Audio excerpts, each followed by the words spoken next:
Saludos a todos detrás de la cámara. Estas son las noticias escogidas para el día de hoy. Rusia dice que tomó otro pueblo en el este de Ucrania. Rusia y Estados Unidos están al borde de un choque directo, dice Lavrov. El despliegue norcoreano no será decisivo en el frente, pero tendrá efectos geopolíticos. Zelensky critica a Casablanca por filtrar un plan secreto de misiles Tomahawk al New York Times. Estados Unidos promete $425 millones a Ucrania. Paquete de defensa incluye vehículos blindados y armas antitanque. Sanciones de China impactan a manufacturero de drones en Estados Unidos que le suple a Ucrania. Netanyahu en crisis. Escándalo por los documentos filtrados. Y Lapid dice, Netanyahu es incompetente o cómplice de la filtración. No debería ser primer ministro.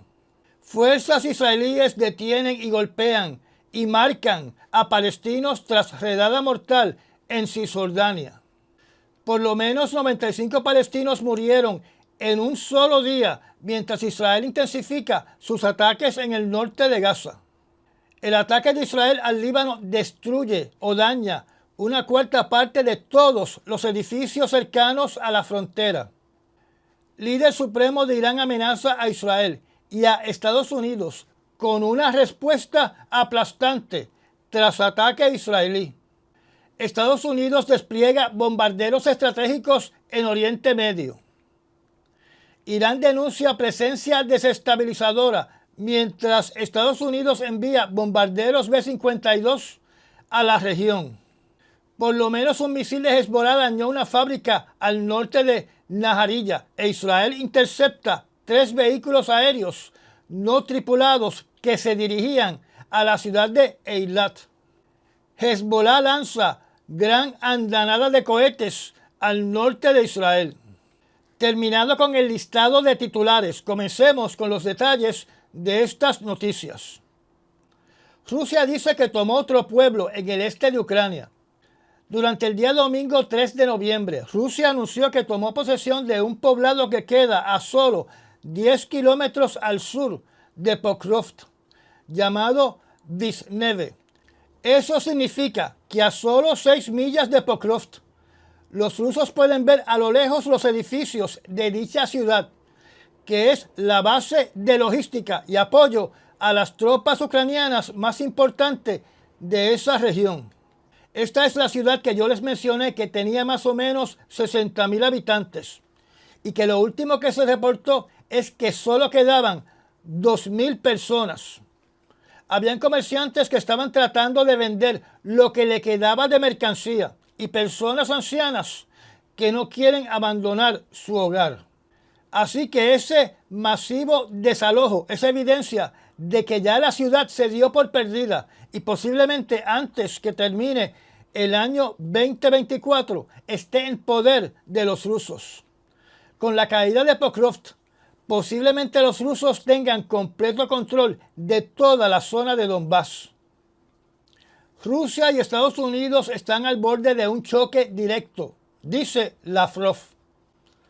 El ministro de Relaciones Exteriores de Rusia, Sergei Lavrov, en una entrevista conducida por un diario de Turquía el viernes de la semana pasada, indicó que Estados Unidos y Rusia están al borde de un conflicto militar directo. En dicha entrevista volvió a colocar a Rusia como la víctima en la guerra contra Ucrania, diciendo que se puede llegar a una solución política donde se paraliza la expansión de la OTAN hacia el este. En ningún momento habló de devolver el terreno conquistado a Ucrania. Habló de la rusofobia, un término muy utilizado por él para referirse a cualquier resistencia a las actividades rusas, porque para él todo lo que hace Rusia es correcto y nadie debe intervenir, y por ende, cuando alguien interviene, como en el caso del occidente ayudando a Ucrania, lo clasifica como el odio que hay contra Rusia.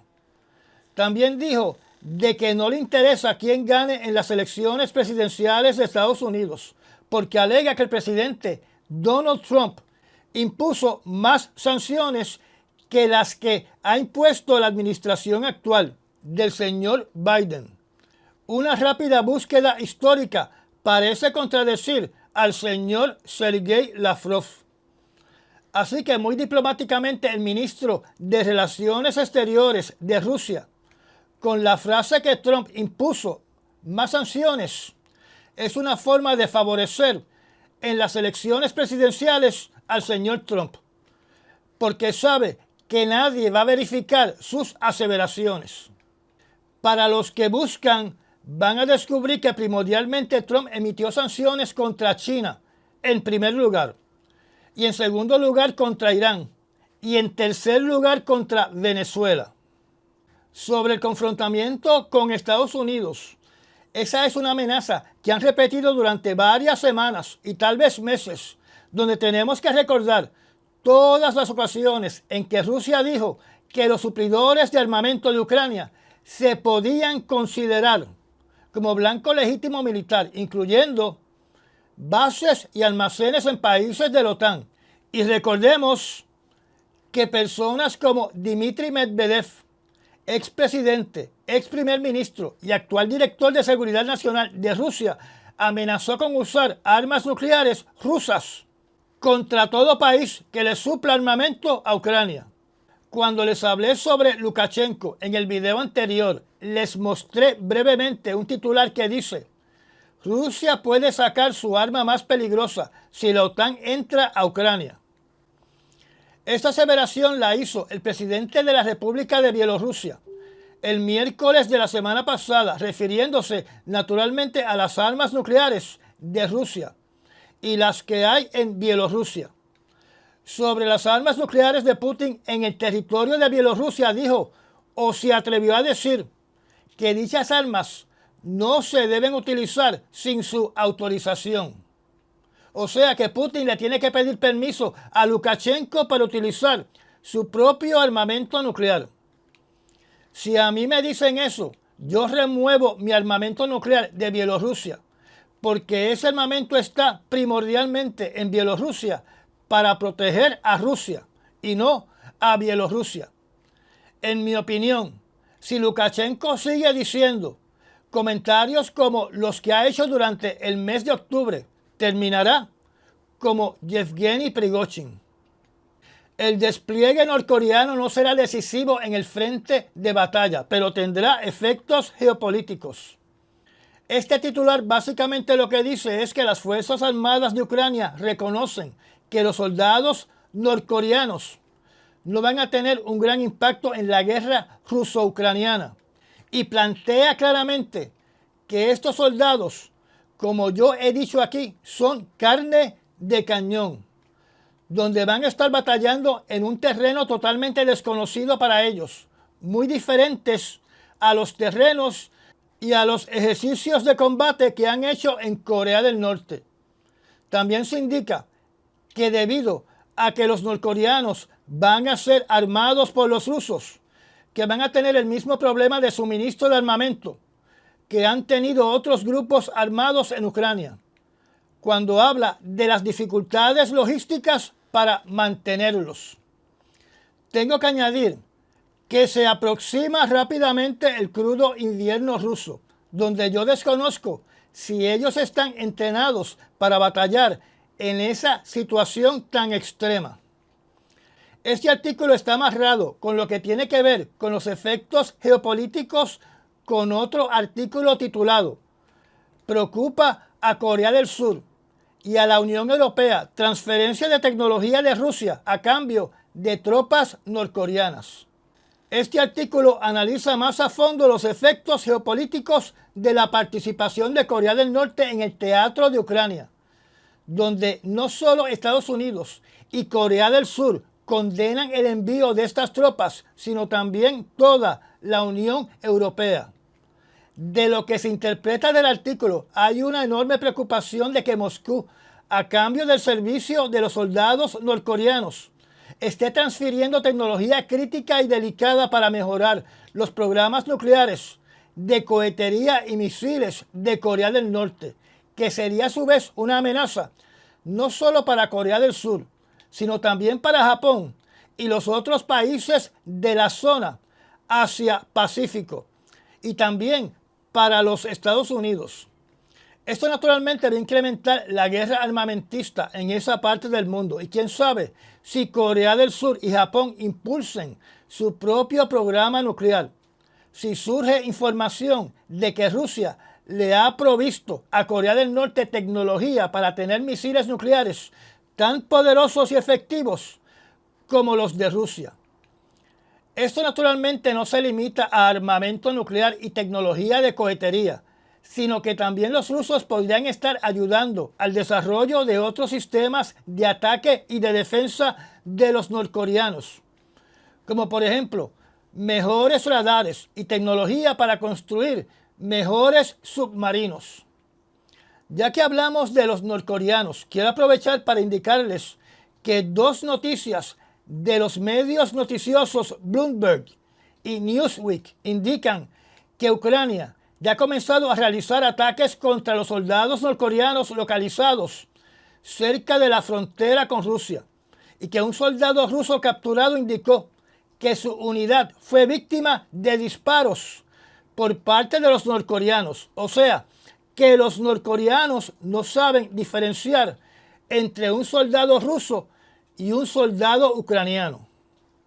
Zelensky critica a Casablanca por filtrar un plan secreto de misiles Tomahawk al New York Times.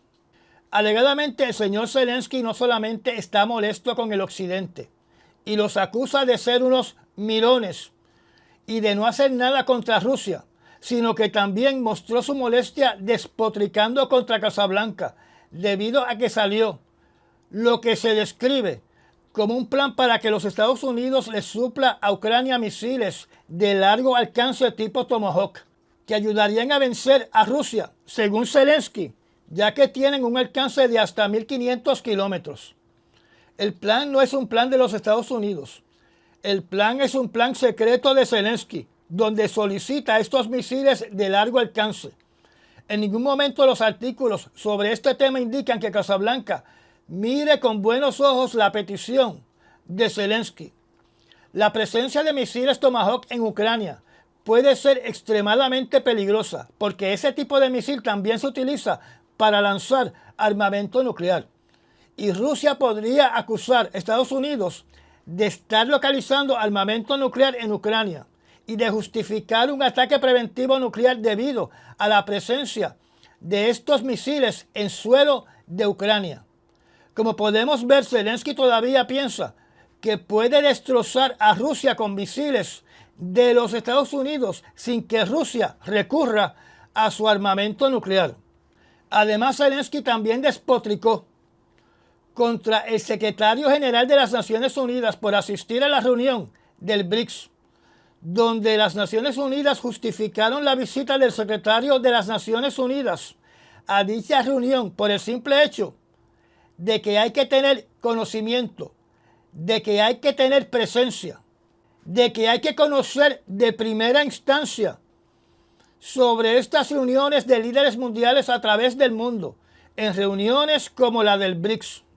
O sea, que el secretario general de la ONU estaba en esa reunión para tener información de primera mano de qué es lo que están discutiendo los líderes de esos países en la reunión del BRICS. Estados Unidos promete 425 millones de dólares a Ucrania. Paquete de defensa incluye vehículos blindados y armas antitanque. Con los pocos meses que le quedan al presidente Biden como presidente de los Estados Unidos, se anunció un paquete nuevo de ayudas de 425 millones de dólares, como dice el titular, para Ucrania. Este paquete de ayudas es una promesa, así que no hay garantías de que los siguientes armamentos sean entregados a Ucrania. Siempre existe la posibilidad que la próxima administración detenga o disminuya estas ayudas, que son misiles y sistemas de defensa aérea con el nombre de NASAMS, que es el mismo modelo que se le va a suplir a la isla de Taiwán. Misiles portátiles Stinger de tierra a aire para destruir aviones y helicópteros enemigos. Sistemas para combatir drones y las municiones para estos sistemas. Sistemas y municiones del sistema HIMARS. Proyectiles de artillería de 155 milímetros y 105 milímetros. Misiles para destruir blancos en tierra, como los sistemas que conocemos como los TOW, los Javelin y los AT-4, necesarios para destruir vehículos blindados y tanques del enemigo. Más rifles y municiones y equipo para llevar a cabo una operación de demolición. Sanciones de China impactan a manufactureros de drones en Estados Unidos que le suple a Ucrania. China ha comenzado a emitir sanciones contra toda compañía que compra y utilice componentes manufacturados por China para construir diferentes tipos de drones, ya sean los que parecen cuadcópteros o los que vuelan como un avión de control remoto, que sean utilizados o que sean construidos para ser utilizados en Ucrania. Estas sanciones están dirigidas hasta ahora exclusivamente a las compañías que suplen estos componentes a Ucrania para la fabricación de drones y de aparatos voladores autónomos, que son parte del armamento que utiliza Ucrania contra los rusos. Yo supongo que también se incluyen las compañías ucranianas que fabrican otros tipos de armamentos autónomos, como las lanchas explosivas autónomas y robots de batalla. Estamos hablando de componentes electrónicos y componentes no electrónicos. La compañía que ya reportó que tendrá que suspender los drones que le suple a Ucrania se llama Skydio, la cual le ha pedido ayuda al gobierno de los Estados Unidos para continuar su producción de drones para Ucrania. Aparentemente el gobierno federal se mueve rápidamente para tratar de localizar suplidores, particularmente de los componentes electrónicos, que puedan ser manufacturados en los Estados Unidos o en algún país europeo, para que no se paralice la producción de estos drones que necesita Ucrania en su guerra contra Rusia. Sin embargo, el embargo de China va más allá de los componentes que ellos fabrican de forma doméstica. También le están exigiendo a países asiáticos que suspendan sus ventas a cualquier compañía de manufactura de este tipo de producto para Ucrania. Y le solicitó a países como Japón que no le supliera baterías que utilizan estos drones a Ucrania.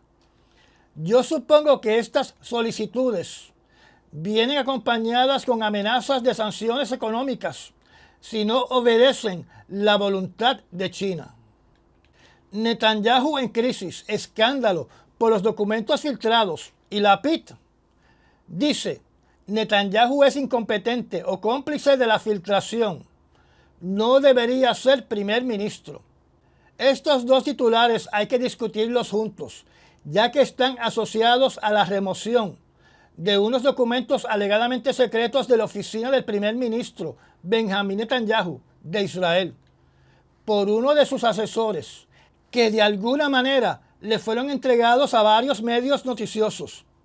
El señor Lapid, líder del partido de la oposición, acusa a Benjamín Netanyahu, producto de esta información que se ha liberado, de ser un inepto y de no estar capacitado como dirigente en estos tiempos tan críticos para la supervivencia de Israel. Y hasta lo clasifica como posible cómplice de la divulgación de estos documentos. Lo llama inepto porque aparentemente Netanyahu se defendió diciendo de que él no puede controlar todo lo que ocurre en su gobierno y que no tiene conocimiento del contenido de todos los documentos secretos que hay en su oficina. Hasta ahora hay más de una persona detenida por esta fuga de documentos clasificados. De las personas detenidas conocemos solamente uno que tiene el nombre de Eliezer Feinstein, colaborador personal de Netanyahu, sospechoso principal de filtrar documentos que perjudicaron el acuerdo de rehenes. Lapid acusó a Benjamín Netanyahu de tener un asesor que es el principal sospechoso de los documentos que han salido a la luz pública, a una persona que no tenía grado de autorización de seguridad necesario para bregar con documentos secretos, ni tampoco para estar presente en las reuniones confidenciales del gabinete de Netanyahu. Hasta ahora entiendo que no ha salido a la luz pública el contenido total de estos alegados documentos ultrasecretos que alegan que al salir a la luz pública atentan contra la seguridad de Israel.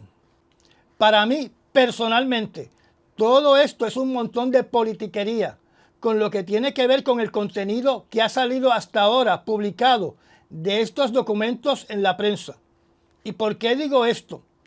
Porque aparentemente uno de los documentos lo que decía era que Hamas tiene planeado sacar a los rehenes de la Franja de Gaza a una localización en Egipto a través del cruce fronterizo con Egipto o a través de sus túneles.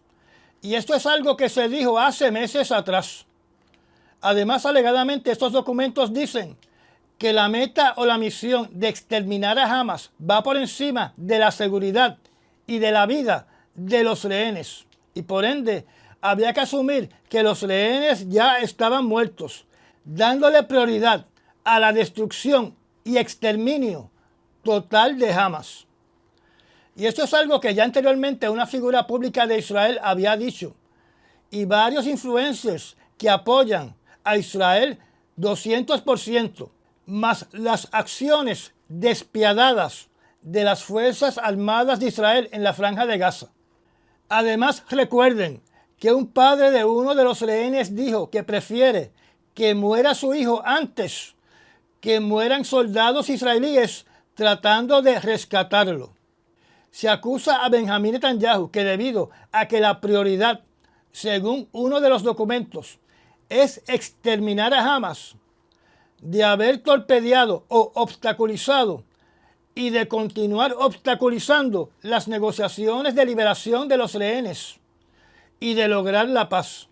Lo único nuevo que he leído, que tal vez no conocíamos antes, es que alegadamente un documento dice que los líderes de Hamas habían dado instrucciones de cómo torturar a los rehenes para que se expresaran en contra del gobierno sionista y para influenciar psicológicamente a los israelíes, que no es otra cosa que agitar a las masas para que protesten contra el gobierno de Netanyahu y las acciones del ejército de Israel.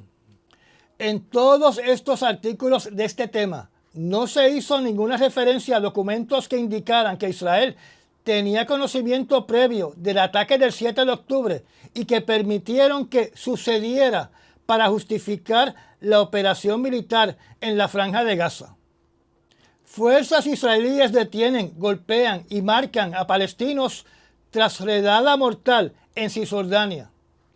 En los recientes enfrentamientos, el número de muertos se estima en más de 6 por una incursión israelí en el campo de refugiados de Nur Shams en los pasados días. Se reportó que las tropas israelíes destruyeron carreteras, infraestructuras hídricas, o sea, las tuberías que pasan por debajo de las calles y de las aceras, y una clínica de salud dirigida por la UNRWA, que como saben de las noticias anteriores, la organización de la ONU, conocida como la UNRWA, ha sido expulsada de Israel por parte del Parlamento del país. Esta oficina que acaban de destruir los israelíes le daba servicio humanitario a por lo menos 14,000 palestinos. Las fuerzas israelíes también arrestaron y golpearon a varios palestinos durante su asalto, y a cada detenido le escribieron un número en la frente. Los nazis marcaban a los judíos y ahora los judíos están marcando a los palestinos. Por lo menos 95 palestinos murieron en un solo día mientras Israel intensifica sus ataques en el norte de Gaza. En Gaza, los ataques aéreos israelíes han matado al menos a 95 palestinos desde el jueves de la semana pasada, mientras Israel intensifica sus ataques contra la ciudad de Deir al-Balá y el campo de refugiados Nuseirat en el norte de Gaza. Por otro lado, la Organización de Médicos Sin Fronteras ha confirmado de que uno de sus cirujanos ortopédicos, el doctor Mohamed Obeid, ha sido detenido por las fuerzas israelíes junto con otro personal médico en el hospital de Kamal Adwan. Recordemos que Israel no quiere ver ningún médico ni personal médico en ninguno de los hospitales del norte de Gaza. El ataque de Israel contra el Líbano destruye o daña una cuarta parte de todos los edificios cercanos a la frontera. Mientras se está tratando de llegar a la paz, donde yo les indiqué a ustedes en las noticias anteriores de que las Fuerzas Armadas de Israel habían indicado de que ya habían completado sus metas en el Líbano y en Gaza, y que ya era posible una desescalada y comenzar negociaciones de paz. Pues la oficina del primer ministro de Israel aparentemente piensa todo lo contrario, ya que después del comentario del ministro de la Defensa de Israel, el señor Gallant, se ordenó conducir severos ataques no solo en Gaza, sino también en el sur del Líbano y en los suburbios de la capital de Beirut. Con los últimos ataques realizados, se estima que Israel ha destruido casi 5.900 edificios cerca de la frontera de Israel, que equivale al 25% de todos los edificios al sur del río Litani. Además, continúan los ataques contra instalaciones médicas, donde fallecieron 6 médicos libaneses el jueves pasado. Al terminar la semana pasada, los bombardeos incesantes en los suburbios de Beirut demolieron, según los informes, docenas de edificios adicionales. El primer ministro del Líbano, en un mensaje público, dijo que estos ataques incesantes e inhumanos son una evidencia contundente y una señal de que Israel rechaza todos los esfuerzos diplomáticos para un cese al fuego en el Líbano. Por lo menos un misil de Hezbollah dañó una fábrica al norte de Nahariyah, e Israel intercepta 3 vehículos aéreos no tripulados que se dirigían a la ciudad de Eilat. Por lo menos un dron no tripulado fue interceptado y se detectaron varios impactos en suelo israelí, y se informó de daños a una fábrica en As-Sif, al norte de Nahariyah. Según las informaciones, Hezbollah lanzó al menos 3 drones no tripulados el sábado por la mañana. Las alarmas de alerta israelíes comenzaron a sonar entre las 8:30 hasta las 9 de la mañana, cuando Hezbollah informó y se hizo responsable que estaba atacando la base aérea israelí de Palmachim en Tel Aviv con aviones no tripulados. Se reportó también el sábado que un cohete cayó en una zona abierta entre las ciudades árabes de Shefa'am y Ibilin, en un distrito en el norte de Israel. Además, horas más tarde, las fuerzas de defensa de Israel anunciaron que 3 vehículos aéreos no tripulados, o sea, drones, fueron lanzados hacia la zona de Eilat. Estos drones fueron interceptados sobre el Mar Rojo y no entraron en territorio israelí. Las milicias apoyadas por Irán en Irak asumieron la responsabilidad de los vehículos aéreos no tripulados que se dirigían hacia esta ciudad costera en el Mar Rojo del sur de Israel. Recordemos que hace unas semanas atrás yo les informé que combatientes del grupo de los hutíes se unieron a estas milicias en Irak para conducir ataques contra Israel. Hezbollah lanza gran andanada de cohetes al norte de Israel. De este titular hay muy poca información porque se llevó a cabo mientras yo estaba redactando las noticias para el día de hoy. De lo poco que se ha reportado en los medios noticiosos de DW, se dice que Hezbollah se hizo responsable de una andanada de numerosos cohetes contra la ciudad de Safed, en el norte de Israel, mientras que simultáneamente Israel estaba bombardeando el sur del Líbano, alegando que le quitó la vida a por lo menos un comandante de Hezbollah. Tendremos que esperar a que se publique más información de los daños y las muertes y heridos causados por este bombardeo de Hezbollah. Líder supremo de Irán amenaza a Israel y a los Estados Unidos con una respuesta aplastante tras ataque israelí. Otra vez se repiten las palabras del líder supremo de Irán amenazando el sábado tanto a Israel como a los Estados Unidos con una respuesta aplastante por los ataques contra la República Islámica y sus aliados.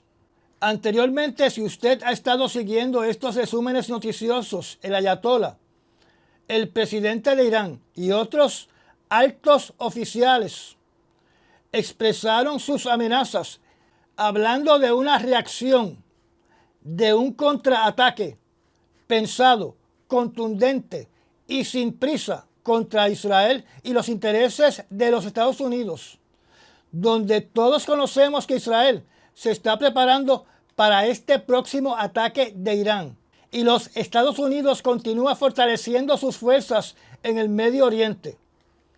En el mundo de los rumores, o debo decir en el mundo de crear sensacionalismo, se ha dicho que Irán atacará a Israel en o antes de las elecciones de los Estados Unidos el 5 de noviembre.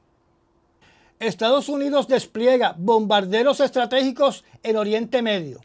Debido a la creciente tensión en el Medio Oriente, Estados Unidos está enviando a una base en el Medio Oriente cuyo nombre todavía no ha salido a la luz pública, bombarderos B-52, aviones caza, aviones para restablecer combustible en vuelo, que son los aviones que se conocen como los aviones cisternas, y sistemas de defensa contra misiles balísticos.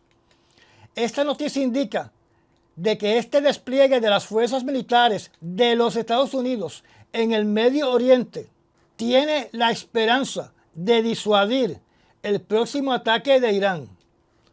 Cuando hablamos de bombarderos B-52, me parece que la última vez que se utilizaron en el Medio Oriente fue contra Hussein en la operación Operation Iraqi Liberation, o en español, Operación Liberación de Irak. Estos son aviones de ataque y no de defensa. Estamos hablando que Estados Unidos se prepara para atacar suelo de Irán, donde naturalmente estaría participando las fuerzas militares de Israel. Irán denuncia presencia desestabilizadora, mientras Estados Unidos envía bombarderos B-52 a la región. Durante el día de hoy, lunes 4 de noviembre, un vocal del Ministerio de Asuntos Exteriores de Irán hizo un comunicado público criticando y condenando la presencia desestabilizadora de Estados Unidos en el Medio Oriente, refiriéndose en particular al envío de aviones B-52 que amenazan la seguridad de Irán. Mientras que por otro lado el presidente de Irán dijo de que la doctrina nuclear de Irán no ha cambiado, donde entendemos que se refiere que su doctrina nuclear es no tener bombas nucleares, pero sí tener el conocimiento de cómo manufacturar bombas nucleares. Pero por otro lado, en un discurso por el ayatolá, el portavoz dijo que la República de Irán se equipará con todo armamento necesario para defenderse. O sea, no dijo que la República de Irán se equipará con todo armamento no nuclear necesario para defenderse. Así que dejó la puerta abierta a la posibilidad de que Irán tenga mañana o tenga hoy armamento nuclear. El día termina sin que Irán haya conducido su ataque vengativo contra Israel.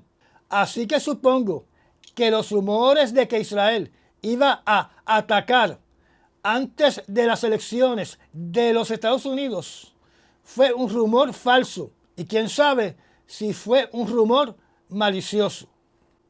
Pero todavía le queda la noche de hoy y la madrugada de mañana para atacar a Israel antes que los estadounidenses emitan sus votos. Y ya llegamos al final de esta charla. Gracias a los miembros patrocinadores de la zona privada del canal y a las personas que también patrocinan este canal mediante los Super Thanks. Si no está suscrito, lo invito a que se suscriba y apriete la campanita de notificaciones. Recomiende este canal y comparta nuestros videos. Me da un like y nos vemos en el próximo resumen noticioso. Hasta mañana.